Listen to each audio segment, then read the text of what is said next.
तो वो डेली सत्संग सुनता रहा। तो सत्संग सुनते सुनते 20 साल हो गए थे। तो वो जाता था रोज सत्संग सुनने।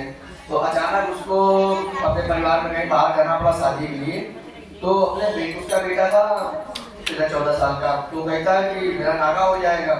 तो अपने बेटे से बोल के गया कि बेटा नागा नहीं होना चाहिए, तुम मेरी जगह चले जाना 2-3 दिन के लिए।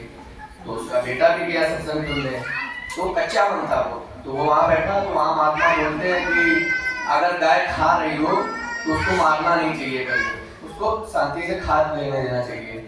तो वो बात उसके मन में बैठ गई। तो भाई वो सत्संग सुन के आया, अपना बैठा था दुकान में।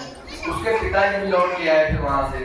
तो जब उसकी दुकान थी जनरल स्टोर की, तो दुकान उसने खोला, सब सामान बाहर लगाने लगा जैसे अनाज के बोरे होते हैं। तो उसने जब गेहूं का बोरा बाहर लगाया, एक गाय भीगते हुए आई और वो उसमें मुंह डाल के खाने लगी। तो उसने सुना था वहां पे, तो वो हाथ जोड़ के खड़ा हो गया, खाओ माता और खाओ। अब वो गाय आराम से खा रही थी।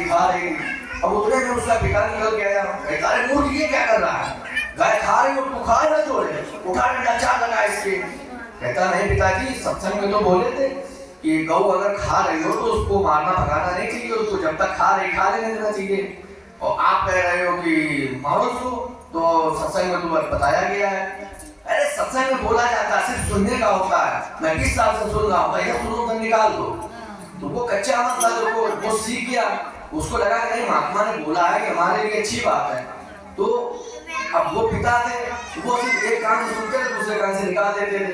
तो इसलिए बच्चों को जरूर सत्संग में लेके आना चाहिए, क्योंकि उनके मन में अच्छी बातें बैठेंगी। क्योंकि समाज में हर तरफ बुराई ही फैली है, वो दुर्गुण ही सीखेंगे, अच्छाई बहुत कम ही सीखने को मिलती है। और हम लोग सौभाग्यशाली ठाकुर जी से जुड़े हुए हैं। और